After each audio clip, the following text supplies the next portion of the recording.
Well, now we have a nostalgic favorite with a fun twist. Yeah, historian Raffi Andonian joins us today to talk about the history of the teddy bear ahead of Teddy Bear Day. Check it out. Today is National American Teddy Bear Day, celebrating the birth of the still beloved teddy bear. So cuddle up with your favorite stuffed teddy bear to hear its story from celebrity historian Raffi Andonian, who is stuffed with historical information. Raffi, thanks for joining us. Thank you. And before I was a celebrity historian, here I am. Yeah, look at with you. my little teddy bear, and that's my little brother, by the way.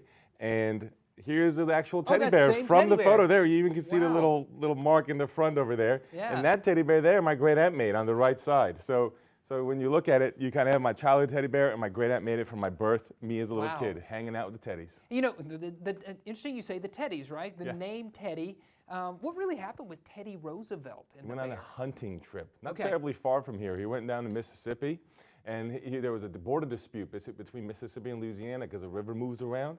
And he was president at the time, and he's hanging out with the governor of Mississippi. And in that hunting trip, he's known as a big game hunter Yeah. who's hunted out west. He ends up not catching a bear for 3 days. Wow. So some of the aides of the governor actually tie a bear to the tree and say, "Here you go, for Teddy to shoot it." Teddy decides not to shoot it. He says, "It's Oh. unsportsmanlike, it's cheating, Yeah. I'm not gonna do it." And so what happens is the newspapers, of course, cover They that. tie the bear to the tree. That's I'm right. just They saying- literally tie the bear Okay. to the tree. That's right, and tell him to take an easy shot. So he it's- actually, yeah. because they don't want the president to come in and go home without a prize, right? Empty-handed, sure. But he didn't take it because he didn't want it to be unsportsmanlike.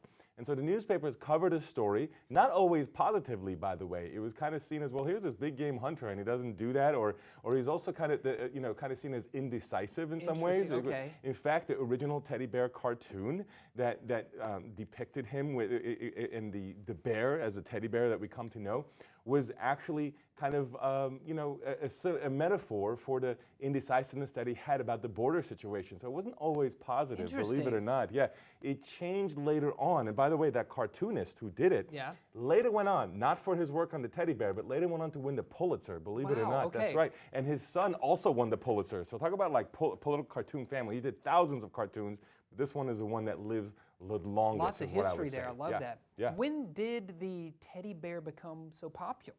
Yeah, well, as I was saying, so originally, it wasn't like this terribly positive thing. However, a local candy maker in Brooklyn is one that looks at the teddy bear and says, you know what, maybe we should take this and make like a pop culture thing out of it, because it does catch on a little bit in pop culture. For example, when the cartoon takes off, you also have calendars that come out with teddy bear, like the depictions of the teddy bear in Sure. there. And so what you're seeing there is, of course, the making of the teddy bear. yeah. And so those are some of the original teddy bears. Wow. And so think about how you associate a teddy bear with candy, or like, often when you buy like Yes, a goodies. Valentine's gift, you'll get a Exactly, teddy bear and a exactly, box of exactly. chocolates. That's originally actually how it started. Okay. So the candy shop owner in Brooklyn, remember Teddy Roosevelt's from New York originally, asked Teddy Roosevelt, says, "Can I use your name on this?" And Roosevelt didn't think it's gonna be a big deal and says, "Yeah, sure you can." And also he was like, he was a Roosevelt supporter, so he was like, maybe it'll help kind of make it something more positive from Sure. the negative depiction.